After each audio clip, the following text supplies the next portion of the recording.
Gente, como os irmãos têm acompanhado, nós temos estudado ao longo desse ano a carta de Paulo aos Romanos.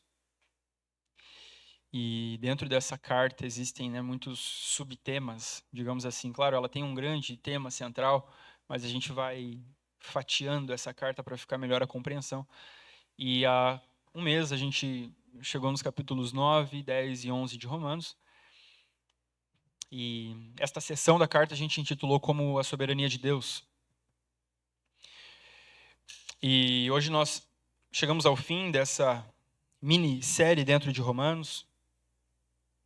E nós vimos nos últimos domingos, nos últimos sermões, pregados pelo pastor Arthur, uma tensão que o apóstolo Paulo vive e que leva ele a escrever e considerar todas essas coisas aqui, essas verdades contidas nestes 3 capítulos. E ele deixa bem claro no início, após no capítulo 8 falar sobre a obra do Espírito Santo, sobre o amor de Deus, sobre o fato de que ninguém nos separa do amor. Paulo vai escalando, escalando, escalando essa montanha. E ele chega e ele diz que está bem certo de que nem morte, vida, anjos, principados, coisas do presente, do porvir, poder, altura, profundidade, nada pode nos separar do amor de Deus que está em Cristo Jesus.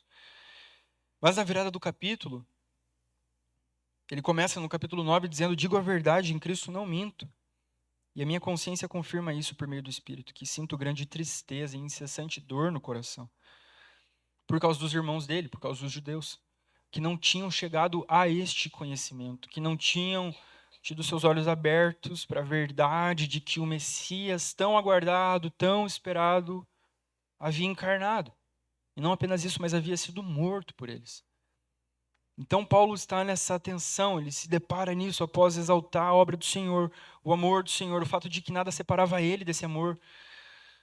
Nessa dor ele chega. Os meus irmãos ainda estão separados deste amor, eles ainda não conheceram este amor. E nós vimos a dor e o lamento de Paulo. Nós vimos também acerca dos eternos decretos de Deus. Ouvimos sobre a predestinação e sobre a eleição. Então, assim como os judeus estavam separados do Senhor, nós estávamos separados do Senhor e entendemos que, pelo fato de o Senhor decidir salvar a nós, nosso coração foi aberto. E este é um decreto eterno do Senhor. Isso é algo anterior a nós. O Senhor não nos escolheu baseado em algo que nós possamos fazer. Isso fica bem claro quando Paulo fala que, acerca de Esaú e Jacó, no capítulo 9, verso 11, os gêmeos ainda não eram nascidos, eles não tinham feito bem ou mal, para que o propósito de Deus quanto à eleição prevalecesse. Então, o propósito de Deus quanto à eleição prevaleceu aqui no caso de Esaú e Jacó. O Senhor amou Jacó e o Senhor se aborreceu, desprezou Esaú. E isso ele faz porque ele é o soberano. A salvação de homens e mulheres é um ato soberano de Deus. Então Deus escolhe incondicionalmente. Não é porque Jacó um dia viria a fazer uma coisa e Esaú outra que Deus escolhe Jacó, não. Esse é um mistério do Senhor do porquê de ele escolher uns e não outros. A questão é que a gente não tem que cair numa crise diante disso. E Paulo fala no decorrer do verso 9: quem é você, caro amigo, para discutir com Deus? Será que o objeto pode perguntar a quem o fez: por que você me fez assim? O Senhor é o soberano, o Criador de todas as coisas, e é Ele quem determina como as coisas vão acontecer. E isso faz parte dessa tensão experimentada por Paulo, porque ele sabia que Deus era o soberano na salvação, e ele sabia que os irmãos dele, os judeus a quem ele amava, estavam distantes de Cristo. Nós ouvimos também sobre o livre-arbítrio no último domingo. E de forma bem objetiva, nós compreendemos que este livre-arbítrio não existe. A capacidade de homens e mulheres de escolherem por Deus, ela não existe. Aquele que tinha Adão, ele que tinha a capacidade de escolher fazer o bem, perdeu. E hoje nenhum de nós não consegue não fazer o mal. Cada um de nós está encerrado debaixo disso por causa do pecado. Então nós vemos novamente a soberania de Deus na salvação, sem a participação humana. Isso que na teologia é chamado de monergismo. É um ato soberano de Deus, que não conta com a nossa ajuda. Ele Na eternidade decretou a nossa salvação e ele opera a salvação, os meios e os fins para que isso aconteça. Então, diante da nossa não participação na obra da salvação, nós veremos ao longo do capítulo 10 como Deus conta agora com o seu povo para anunciar o como as pessoas são salvas, já que Deus é o soberano que salva quem quer, que endurece o coração de quem ele quer. Como é que as pessoas são salvas? Sejam judeus ou gentios. E é isso que a gente vai ver Paulo tratando aqui no capítulo 10. E nessa sessão de Romanos nós vemos aqui 3 antíteses. E o tema do meu sermão, que eu acabei não falando, é uma boa notícia a todos. Então nós veremos aqui nessa sessão de Romanos 3 antíteses. Fé e obras, a justiça de Deus e a justiça própria, e Cristo e a lei, ou o Evangelho e a lei. Quero ler com vocês, então, Romanos 9, a partir do verso 30. Faremos a leitura até o verso 15 do capítulo 10. Acompanhe a leitura comigo. Que diremos, então? Que os gentios que não buscavam a justificação vieram a alcançá-la, a saber, a justificação que decorre da fé. E que Israel, que buscava a lei de justiça, não chegou a atingir essa lei. Por quê? Porque não a buscou pela fé, mas como que por obras. Tropeçaram na pedra de tropeço. Como está escrito, eis que ponho em Sião uma pedra de tropeço e rocha de ofensa, e aquele que nela crê não será envergonhado. Irmãos, capítulo 10. Irmãos, o desejo do meu coração e a minha súplica a Deus em favor deles é para que sejam salvos. Porque dou testemunho a favor deles de que têm zelo por Deus, porém não com entendimento. Desconhecendo a justiça de Deus e procurando estabelecer a sua própria justiça, não se sujeitaram à justiça que vem de Deus. Porque o fim da lei é Cristo, para a justiça de todo aquele que crê. Ora, Moisés descreve assim a justiça que procede da lei. Aquele que observar os seus preceitos, por eles viverá. Mas a justiça que procede da fé afirma o seguinte: não pergunte em seu coração quem subirá ao céu, isto é, para trazer Cristo lá do alto, ou quem descerá ao abismo, isto é, para levantar Cristo dentre os mortos. Porém, o que se diz? A palavra está perto de você, na sua boca e no seu coração. Isto é, a palavra da fé que pregamos. Se com a boca você confessar Jesus como Senhor, e em seu coração você crer que Deus o ressuscitou dentre os mortos, você será salvo. Porque com o coração se crê para a justiça, e com a boca se confessa para a salvação. Pois a Escritura diz, todo aquele que nele crê não será envergonhado. Porque não há distinção entre judeu e grego, uma vez que o mesmo é o Senhor de todos, rico para com todos os que o invocam. Porque todo aquele que invocar o nome do Senhor será salvo. Como, porém, invocarão aquele em quem não creram? E como crerão naquele de quem nada ouviram? E como ouvirão se não há quem pregue? E como pregarão se não forem enviados? Como está escrito, conformosos são os pés do que anunciam coisas boas. Amém, até aqui. Então aqui nós percebemos Paulo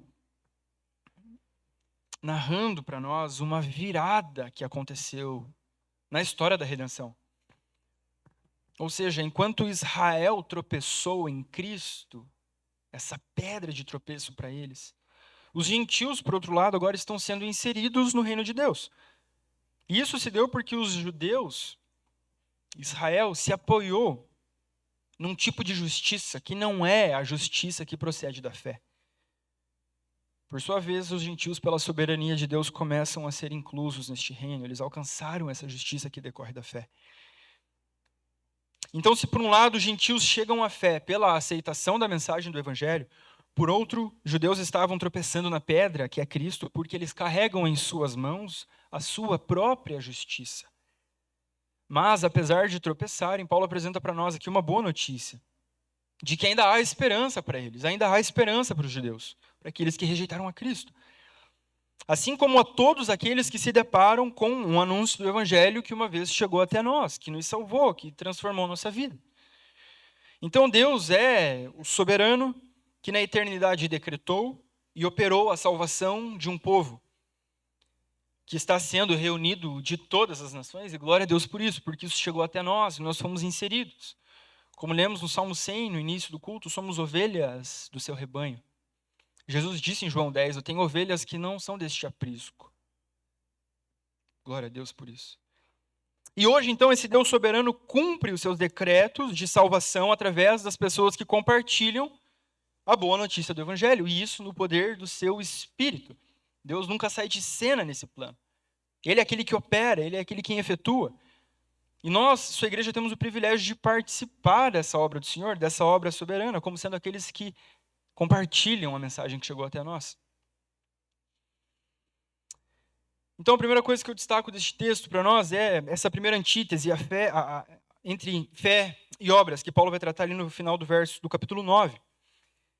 Então, diante da verdade de que, através do anúncio do Evangelho, judeus e gentios estão sendo chamados à fé, Paulo pergunta, 9:30, que diremos então?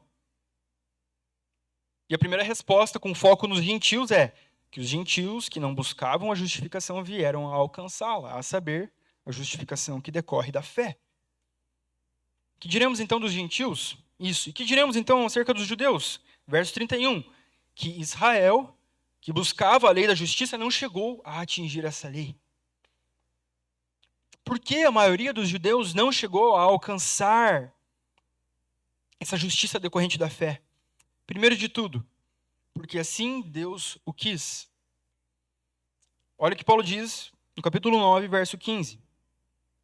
Pois ele diz a Moisés, terei misericórdia de quem eu tiver misericórdia, e terei compaixão de quem eu tiver compaixão. Verso 18, logo Deus tem misericórdia de quem quer e também endurece a quem quer.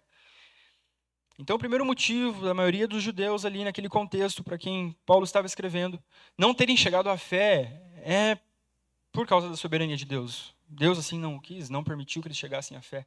O coração deles foi endurecido. Segundo motivo, também porque eles não buscaram essa justiça pela fé. Agora, precisa ficar claro para nós que a soberania de Deus, no que diz respeito à salvação, não anulou a responsabilidade dos judeus. Ninguém é responsável pela própria salvação. Por outro lado, todos são completamente responsáveis pela própria perdição. Ninguém é responsável pela salvação. A salvação é um ato soberano de Deus. Por isso que ninguém pode se gloriar. É obra do Senhor, do Pai, do Filho e do Espírito. Por outro lado, todos os seres humanos são culpados, responsáveis pela própria perdição, pelo próprio endurecimento do coração. Então, os gentios estavam longe e eles não buscavam por isso. Mas eles encontraram, porque assim Deus o quis. E os judeus que estavam perto, que estavam buscando, não encontraram. Fazendo uma paráfrase desses versos, Israel buscava uma lei que prometia justiça, mas eles não obtiveram essa lei. Por que Israel não obteve a lei que prometia justiça? Porque Israel buscou essa lei, não com fé, mas com base nas suas obras. E aqui está o problema. A falha de Israel ocorreu por buscar a justiça pela tentativa de obedecerem à lei. E o resultado disso, tropeço. Eles tropeçaram em Cristo. Versos 32 e 33. Por quê? Porque não a buscou pela fé, mas como que por obras. Tropeçaram na pedra de tropeço, como está escrito, eis que ponho em Sião uma pedra de tropeço e rocha de ofensa. E aquele que nela crê não será envergonhado. Então, ao focar naquilo que eles podiam fazer para Deus, eles acabaram não percebendo e tropeçando naquele que fez algo por eles, a saber, Jesus Cristo. Imagina a cena comigo. Pensa numa trilha. Quem aqui já fez trilha? Não andar no Parque São Lourenço. Trilha, no meio do mato, lama, mato. Faça um sinalzinho com a sua mão. Legal. Tem gente que prefere não fazer, tá tudo certo, faz parte. Agora, pensa numa pessoa carregando uma mochila grande, pesada, na trilha. A minha mochila de trilha, eu não sei quantos litros que tem, é por litro o negócio, né? Quando ela tá cheia, ela passa da minha cabeça atrás, assim. Então pensa nessa cena, uma mochila grande de trilha, a pessoa está carregando ela, mas ao invés de ela estar nas costas dela, essa mochila está virada para frente. O que vai acontecer com essa pessoa andando na trilha? Tropeço, ela vai tropeçar. Então o povo que rejeitou Jesus carregava em seus braços este estorvo, este peso, as suas obras. E ainda eles se orgulhavam disso. Eles estavam ocupados demais com a tentativa de obter justiça pela obediência à lei. E isso os impediu de reconhecer Jesus como sendo o Cristo, o Messias esperado, a pedra preciosa. E essa pedra acabou se tornando uma pedra de tropeço para eles. Tem um hino, Rock of Ages, de um clérigo anglicano, Augustus Toplady, século XVIII. Eu acho que a tradução é Rocha Eterna, alguma coisa assim. E tem uma frase nesse hino que ele diz: nada em minhas mãos eu trago, somente em tua cruz eu me agarro. Nada em minhas mãos eu trago, somente em tua cruz eu me agarro. Não foi desse jeito que os judeus estavam se chegando a Cristo, ou se chegando a Deus. Não foi de mãos vazias, mas foi de mãos cheias. Paulo falou no capítulo 9. Eles são israelitas, a eles pertencem a adoção, a glória, as alianças, a lei, o culto, promessas. Deles são os patriarcas, e deles também descende o Cristo. Mas eles não reconheceram o Cristo, e se chegavam a Deus se apoiando na prática da lei, nas suas próprias obras. E eu pergunto a vocês, meus irmãos, quando você chega diante de Deus, em oração, no que você tem se apoiado ao chegar diante de Deus? Você tem se apoiado na obra redentora de Cristo, no Cristo crucificado, com seu sangue vertendo por causa dos seus pecados, ou você ainda acha que faz por merecer? Porque talvez você está experimentando de algum progresso na vida. Antes eu enchia a cara, agora eu não bebo mais. Glória a Deus por isso. Antes eu pegava todo mundo, agora eu estou aqui, eu estou sendo fiel, estou casto, estou diante do Senhor. Aleluia. Glória a Deus por isso. Agora, essas coisas não podem estar entre nós e Deus como sendo uma tentativa de obter algum favor da parte de Deus. Como nós temos chegado diante do Senhor? Apoiado nos méritos ou destruído por causa do nosso demérito, porque a gente está lascado e a nossa vida está uma bagunça? Ou a gente tem chegado diante de Deus agarrados a Cristo, agarrados na cruz de Cristo? Eu só estou aqui, Senhor, por causa de Cristo. Você chega de cabeça erguida, confiando no seu bom desempenho, ou você se humilha diante de Deus? Como quem nem ousa levantar a cabeça e bate no peito, dizendo: Filho de Davi, tem misericórdia de mim, tem compaixão de mim. A verdade é que facilmente a gente pode se perder e achar que isso se resume ao momento da nossa conversão, da nossa salvação. Ninguém é salvo mediante a obra da lei. Então, na salvação, nós cremos em Cristo por uma operação do Espírito e a gente se apoia em Cristo. Mas a vida vai passando e muitos de nós fazem aquilo que Paulo fala aos Gálatas: vocês caíram da graça. Isso não significa perder a salvação. Isso significa cair da graça, como está escrito. Deixar de se apoiar na graça de Jesus e começar a se apoiar em qualquer outra coisa. Eu estou melhorando, eu estou progredindo. Olha minha família, que coisa linda. E é isso, essas são as credenciais que nós temos para apresentar diante de Deus, mas o que nós temos que fazer é como este irmão anglicano falou: nós nos apresentamos diante de Deus como nada tendo em nossas mãos, apenas agarrados à cruz de Cristo. Continue avançando, continue progredindo na santificação, continue colaborando e cooperando com essa obra. Mas não se esqueça que é tudo sobre Cristo, é tudo acerca de Cristo, é tudo acerca da obra redentiva. Nós não teremos méritos para apresentar naquele grande dia diante de Deus. Mas a nossa fé em Cristo precisa ser guardada, e o Senhor assim fará. Em nome de Jesus, glória a Deus, aleluia. Seremos preservados. Mas isso ensina para nós como nós nos achegamos a Cristo, não apenas no dia, como nós nos achegamos a Deus, não apenas na nossa conversão, mas diariamente. Paulo diz que o justo vive pela fé, é de fé em fé, não é pela fé no início e obras na vida do crente. Não, é fé, fé, todos os dias, todos os dias. Apoiar-se em si mesmo, no seu mérito, nas suas boas obras, é tropeçar no Cristo. Achar que você se garante vai fazer você tropeçar. É a mochila virada para frente que te impede de ver a pedra. Que para aqueles que são convertidos, para aqueles que estão em Cristo, é uma pedra angular, é uma pedra preciosa. Mas para aqueles que se apoiam em si ou em qualquer outra coisa que não Cristo, se torna uma pedra de tropeço. E essa era a situação dos judeus. A segunda antítese que nós vemos é entre a justiça de Deus e a justiça própria, a partir do capítulo 10. Paulo diz: irmãos, o desejo do meu coração e a minha súplica a Deus em favor deles é para que sejam salvos. O desejo do meu coração e a minha súplica é para que sejam salvos. Mas talvez venha a pergunta: se Deus é soberano na salvação, se Ele tem misericórdia de quem Ele quer, se Ele endurece quem Ele quer, por que Paulo desejava e suplicava pela salvação dos seus irmãos? E a resposta é: porque o tropeço e o endurecimento de Israel não são definitivos. Olha o que ele diz no capítulo 11, verso 1. Então eu pergunto, será que Deus rejeitou o seu povo?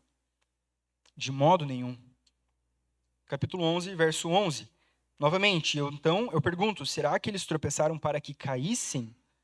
De modo nenhum. O tropeço e o endurecimento de Israel não são definitivos. O Senhor não rejeitou o povo de Israel porque Israel rejeitou o Senhor. De fato, alguns não perceberam o dia da visitação do Senhor. Rejeitaram a Cristo, crucificaram a Cristo. Mas eles não foram definitivamente rejeitados por causa disso. Então, dos judeus vem o Cristo, como nós vimos no capítulo 9. O Cristo sofre oposição, rejeição e, por fim, crucificação.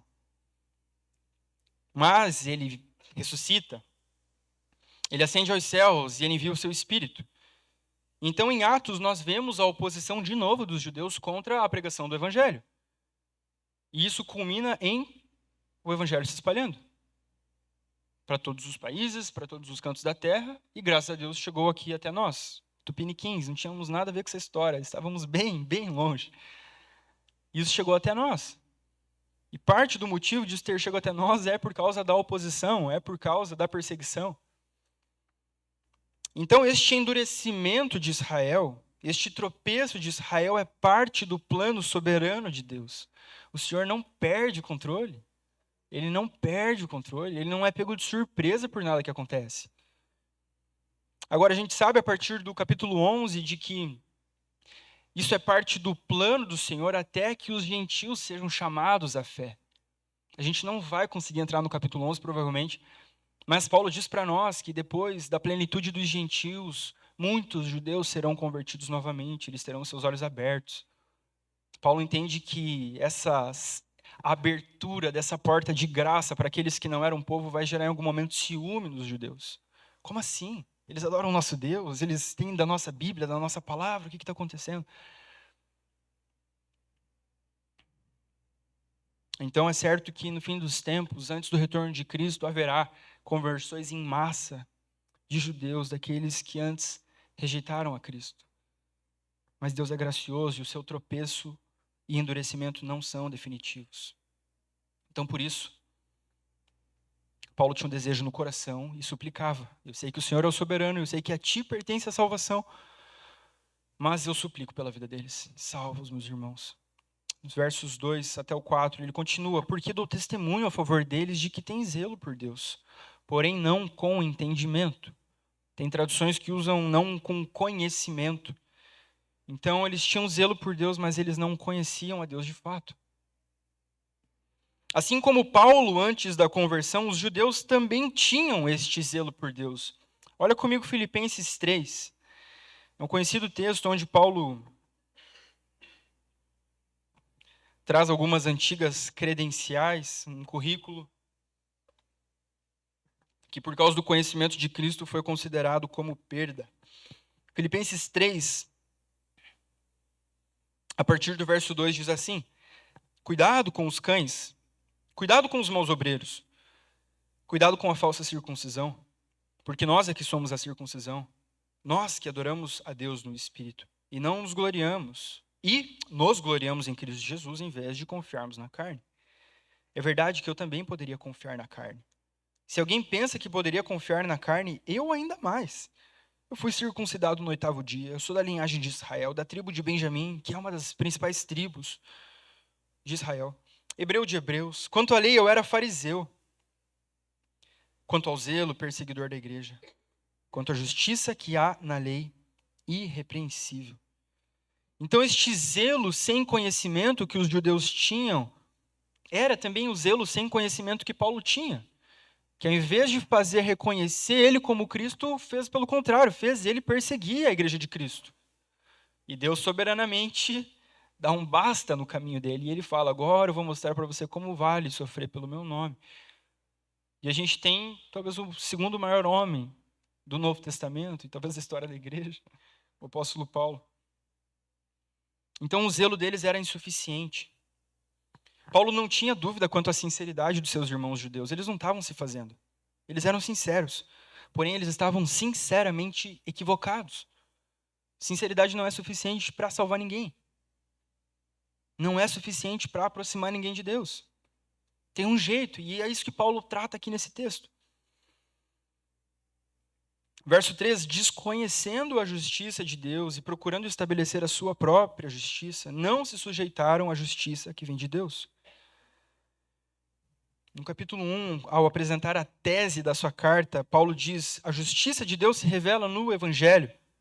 De fé em fé, como está escrito, o justo viverá por fé.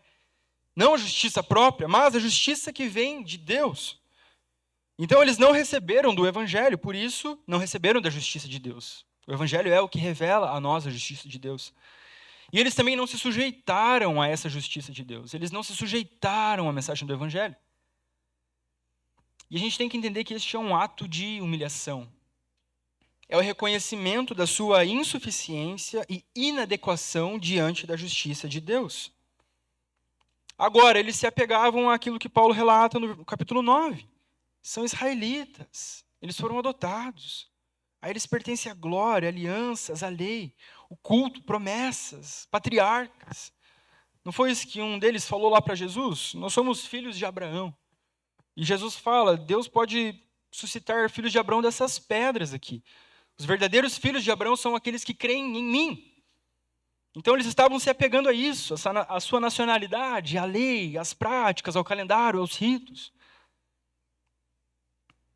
E por causa disso eles não se sujeitaram à justiça de Deus. A gente precisa entender que não há conversão genuína sem humilhação, sem esse reconhecimento de inadequação, de que nós estamos bem distantes do padrão de Deus e não conseguimos agradá-lo. Não existe novo nascimento sem o reconhecimento de que não há nada bom em mim e de que preciso de um Salvador. Agora, essa mensagem é difícil para nós hoje. Que dirá para eles ouvindo isso? Como assim? Vocês estão falando que a gente não é bom? Mas a gente guarda a lei, a gente tem o calendário, a gente tem os cultos, a gente tem o sacrifício.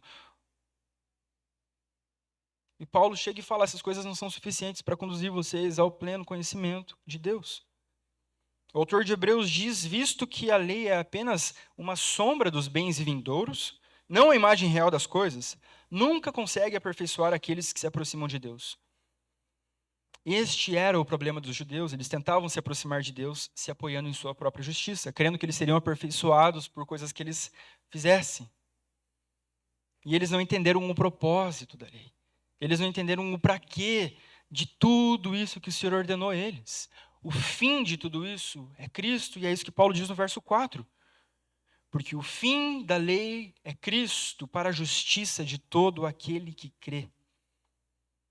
Por fim, aqui Paulo não quer dizer que a lei foi abolida, mas que o objetivo da lei é conduzir a Cristo. E isso porque Cristo foi aquele que cumpriu a lei, e o único. Não haverá outro depois dele, nem houve antes. Jesus disse no Sermão do Monte, não pensem que vim revogar a lei ou os profetas. Não vim revogar, mas antes cumprir a lei. Então, em sua encarnação, vida, batismo, em seu ministério, em sua morte na cruz, em cada um destes detalhes, em cada um destes atos, Cristo cumpre toda a lei divina. Cristo não elimina a lei, ele cumpre a lei. Por isso, do seu brado na cruz, está consumado. Eu fiz o que precisava ser feito. Só eu podia fazer isso, porque eu sou Deus e homem. Então, a justa exigência da lei foi resolvida na vida e na morte de Cristo. Então, aqui está a finalidade da lei, o propósito, o objetivo. A lei nos revela o caráter santo de Deus. Se qualquer um de nós for ler o Decálogo, os 10 mandamentos, nenhum de nós vai conseguir dar um check em todos eles. eu amo a Deus, eu não roubo, eu não mato e tal. Eu ouvi essa semana, não sei se foi o Sproul falando que um dos mandamentos torna um negócio muito mais difícil, porque ele é muito subjetivo, que é não cobiçarás. Ele falou, talvez você dê conta de muita coisa. Agora, chegou no não cobiçar, não tem jeito. Não tem jeito. Nosso coração é desesperadamente mau. O salmista, Davi, orou, perdoa-me dos pecados que me são ocultos. A gente cobiça a tempo, fora de tempo, e às vezes a gente não percebe. Ninguém dá conta de cumprir a lei. Então, uma das finalidades da lei é quando nós nos deparamos com ela, nós reconhecemos quão santo é o nosso Deus e quão miseráveis nós somos. E diante disso nós somos humilhados, porque nós estamos distantes do padrão divino. Mas outra finalidade também é de nos conduzir àquele que a cumpriu plenamente, completamente, Jesus Cristo. Aos Gálatas, no capítulo 3, verso 24, Paulo diz: a lei se tornou nosso guardião para nos conduzir a Cristo, a fim de que fôssemos justificados pela fé. Interessante, ele está falando da lei, mas ele termina falando a fim de que fôssemos justificados pela fé. Em versões mais antigas, talvez guardião ali esteja traduzido por aio. Essa palavra aio, guardião, é um pedagogo, é um tutor, que era comum na cultura dos judeus, na cultura dos gregos, helênica. E pessoas eram destinadas para conduzir, para servir de tutor, de pedagogo das crianças até que elas chegassem aos seus 12 ou 13 anos. Da mesma forma, o objetivo da lei é, diante de nós contemplarmos ela e vermos que nós não conseguimos cumpri-la, é nos conduzir a Cristo, aquele que cumpre a lei, aquele que nos liberta da maldição da lei. Porque diante da lei, todos estão encerrados debaixo do pecado, sem esperança alguma. Mas quando nós olhamos para Cristo, aquele que cumpre a lei, quando nós colocamos a nossa fé nele, quando nós descansamos na justiça dele, então nós experimentamos dessa segurança que a obediência à lei não consegue gerar em ninguém. Por isso o fim da lei é Cristo, para a justiça de todo aquele que crê. Mas Paulo continua sobre a lei e o evangelho, agora no capítulo 10, verso 5. Ora, Moisés descreve assim a justiça que procede da lei. Aquele que observar os seus preceitos, por eles viverá. A justiça que procede da lei resulta num desespero absoluto, porque ninguém dá conta. Mas ele continua no 6. Mas a justiça que procede da fé afirma o seguinte: não pergunte em seu coração, quem subirá ao céu, isto é, para trazer Cristo lá do alto. Uma observação, este é o último trecho aqui onde Paulo vai tratar da justificação pela fé na carta. E se você acompanhou ao longo desse ano, ou se você conhece a carta aos Romanos, este é um dos temas centrais da carta, ele trata disso vez após vez, e ele repete, ele não tem problema nenhum com isso. Porque esse talvez é um dos maiores impeditivos de pessoas chegarem até a fé em Cristo. É se apoiar na justiça própria, é se apoiar nas suas obras. Então ele está batendo nessa tecla, ele batendo. A lei não vai levar vocês para lugar nenhum. Eu oro por vocês, eu suplico por vocês para que vocês cheguem à salvação. E a salvação se dá a partir da fé em Cristo. Aos Gálatas, Paulo diz: todos aqueles que são da obra da lei estão debaixo de maldição. Porque está escrito: maldito todo aquele que não permanece em todas as coisas escritas no livro da lei para praticá-las. E é evidente que pela lei ninguém é justificado diante de Deus, porque o justo viverá pela fé. Então no verso 6 ele diz que a justiça que procede da fé afirma: não pergunte em seu coração quem subirá ao céu para trazer Cristo lá do alto, ou quem descerá ao abismo, isto é, para levantar Cristo dentre os mortos. A justiça que procede da fé nos afirma que Deus providencia tudo o que nos é necessário para a salvação. Ao usar dessa linguagem, subir ao céu ou descer ao abismo, isso deixa para nós evidente de que ninguém consegue fazer isso, assim como ninguém consegue cumprir a lei do Senhor. Mas o Pai de Jesus Cristo nos amou a tal ponto de enviar o seu Filho para morrer por nós, para fazer aquilo que nós não damos conta. Para descer a esse abismo e então subir aos céus novamente, por nossa salvação. Então, primeiro, não depende do nosso esforço. Quem trabalha para a nossa salvação foi Deus e é Deus. Mas segundo, não está difícil de encontrar o Salvador, porque ele se revelou a nós. Olha o que ele diz no verso 8. Porém, o que se diz? A palavra está perto de você, na sua boca e no seu coração. Isto é, a palavra da fé que pregamos. Não está difícil de encontrar o Salvador, porque ele se revelou a nós.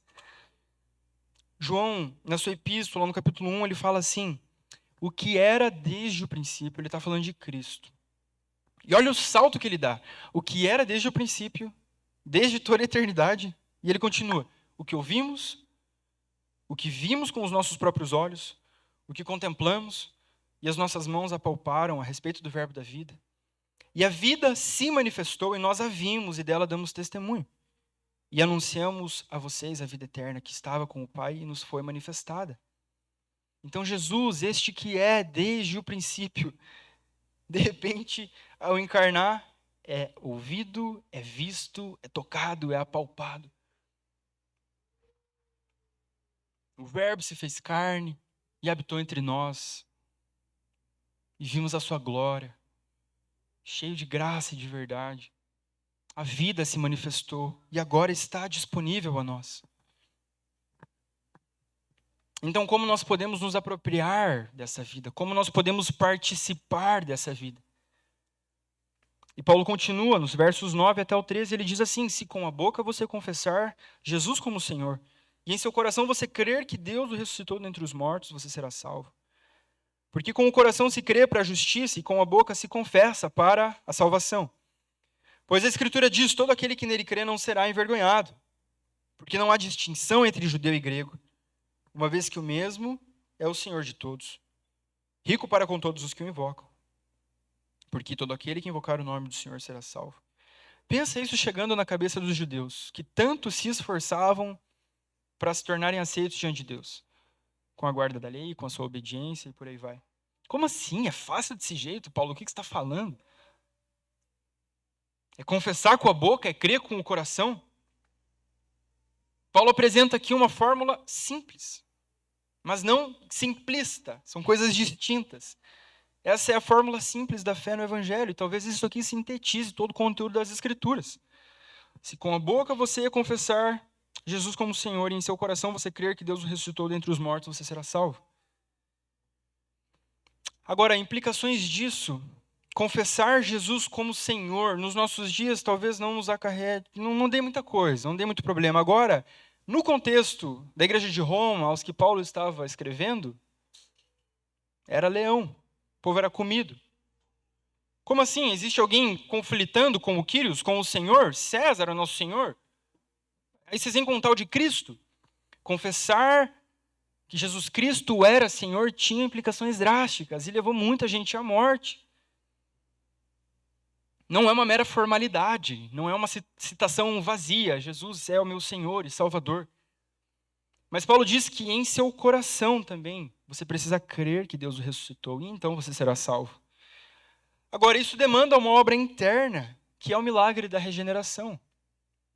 Talvez você possa optar e confessar Jesus Cristo é o meu Senhor.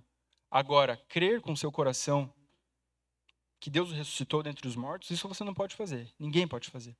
A não ser que Deus opere essa obra interna, misteriosa. E essa é parte da promessa da nova aliança. O profeta Jeremias disse que Deus iria tirar o coração de pedra dos seus e colocar um novo coração, um coração de carne. Assim, só é genuína e efetiva a confissão dos lábios de quem recebeu um novo coração. Isso faz a gente ter muito cuidado com as fórmulas mágicas que existem, infelizmente, nos nossos dias e talvez nos últimos 2 séculos se tornaram mais popularizadas. E se for ver a história da igreja, o povo não fazia isso, não. Paul Washer diz que a maior heresia na igreja evangélica protestante americana é que se você orar e pedir para Jesus entrar no seu coração, ele definitivamente entrará. Gente, não é... Você não está numa pastelaria. Um pastel de carne, por favor, 10. Não é assim, gente. é o Deus, o soberano, o criador de todas as coisas. Agora, isso gera muito problema, porque pessoas são enganadas diante dessa realidade, porque talvez elas preencheram um cartãozinho de membresia e falaram, eu aceitei Jesus no dia tal e tal e tal. Mas a pessoa não experimentou de um arrependimento profundo. A pessoa não experimentou dessa transformação, ou deste senso de perdição e de desgraça que ela se encontra e que faz ela clamar, Jesus, tem misericórdia de mim. Você levantar a mão num apelo não quer dizer absolutamente nada. Necessariamente. Bruno, mas eu fui salvo dessa forma. Definitivamente não. Você não foi salvo por causa de um apelo que você aceitou. Você foi salvo apesar do apelo que você aceitou. E é claro que muita gente se converteu de fato ali naquele momento, mas não é porque ela levantou a mão diante do evangelista ou do pregador. É porque o Senhor operou uma obra dentro do coração dela que fez ela confessar: Jesus Cristo é o Senhor. Isso tornaria a salvação dependente de algo que a gente faça para Deus. Do tipo assim, ok, Senhor, agora você pode entrar no meu coração. Vamos encerrar um acordo, vamos reconhecer em firma. Eu estou abrindo espaço para você. Misericórdia, gente, misericórdia. Não é assim. Não tem jeito. Ele chega arrebentando tudo com o amor dele. É ele que precisa chegar moendo com a nossa vida, com este amor furioso dele. Algumas pessoas se valem do texto de Apocalipse 3, da carta da igreja à Laodiceia, eu acho que é: eis que estou à porta e bato. Se você abrir a porta, eu vou entrar e a gente vai cear junto. Aquilo era uma carta destinada a uma igreja, um povo crente. Gente, se dependesse de nós abrirmos a porta para Jesus batendo, ele ia estar até hoje batendo na porta do nosso coração. Porque nenhum de nós o deseja.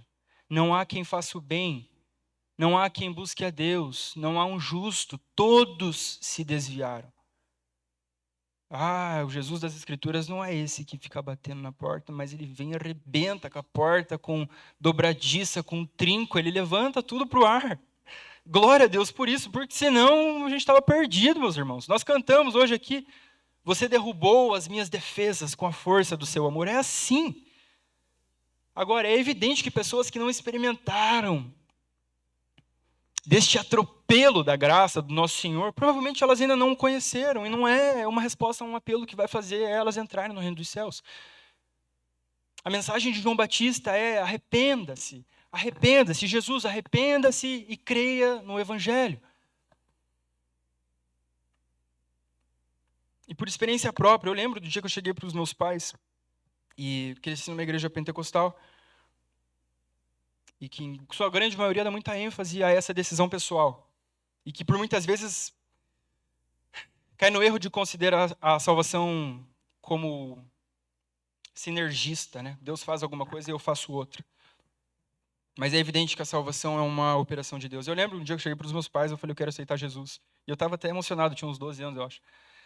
E, enfim, eu fiz uma oração e tal. E eu me batizei depois.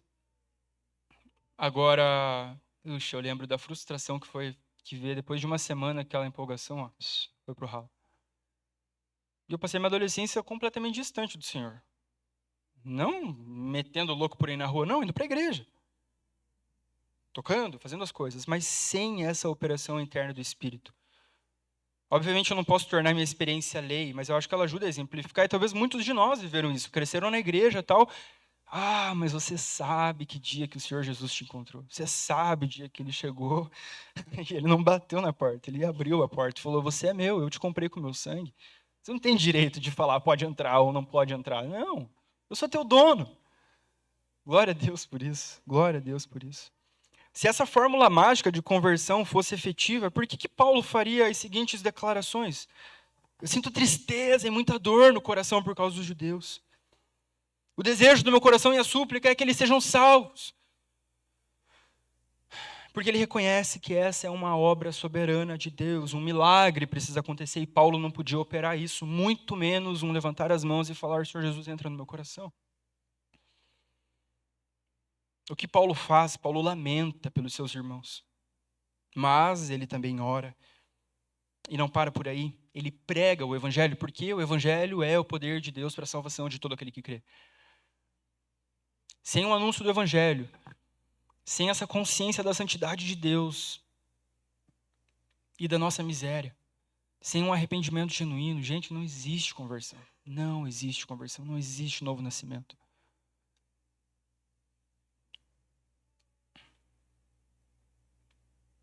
Paulo continua no verso 13. Porque todo aquele que invocar o nome do Senhor será salvo. Como, porém, invocarão aquele em quem não creram?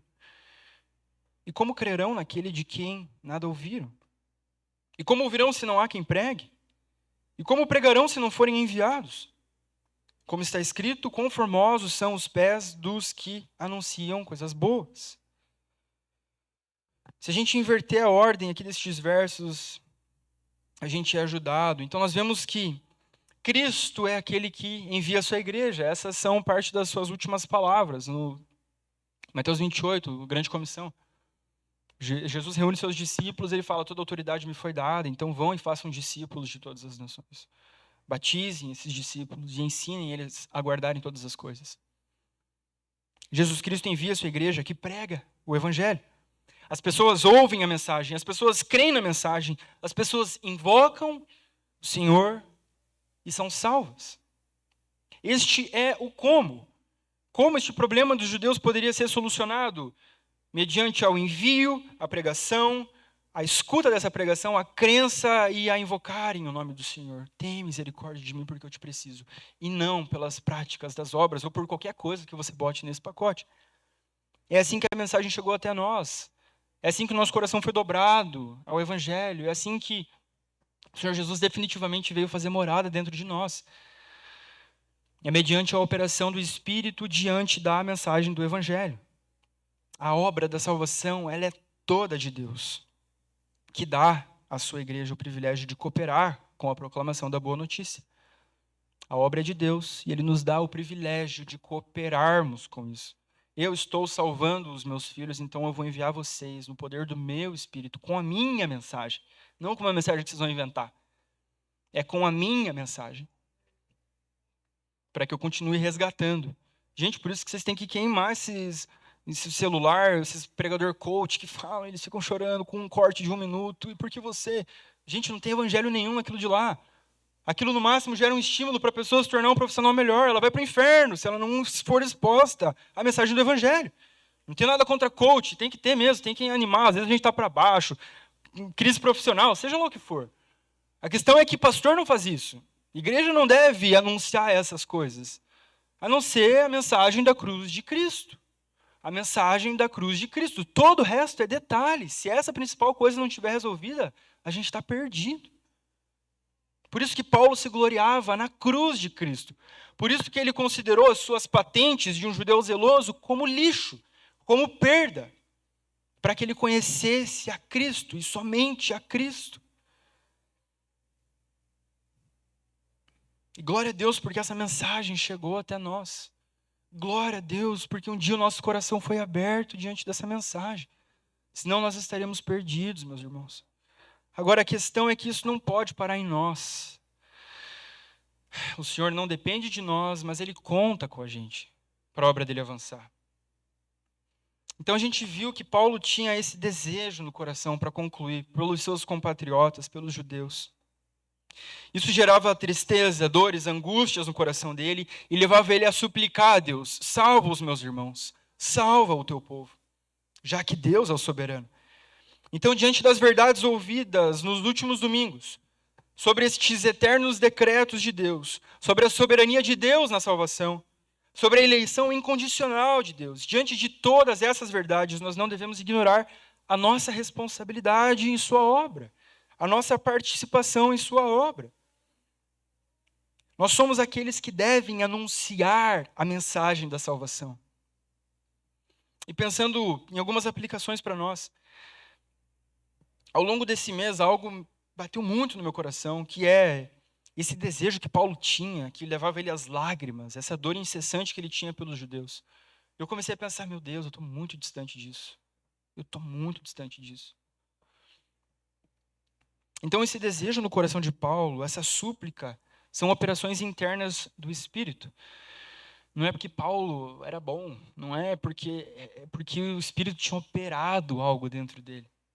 A gente não consegue gerar este amor por aqueles que estão longe de Cristo. A gente não consegue injetar dentro de nós um amor pelos perdidos. Até nisso nós precisamos reconhecer a nossa dependência de Deus.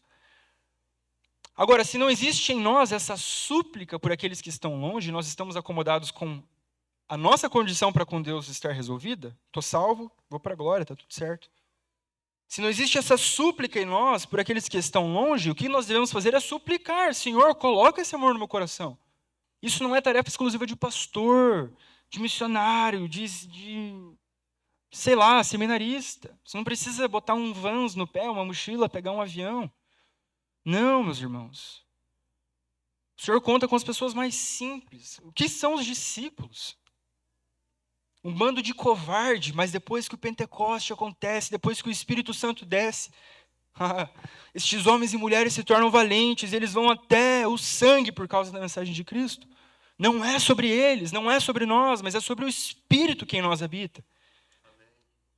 Nós temos esse desejo profundo no coração pela salvação de alguém próximo. Tem alguém que está na tua mente, que está numa lista, que você ora: Senhor, salva essa pessoa.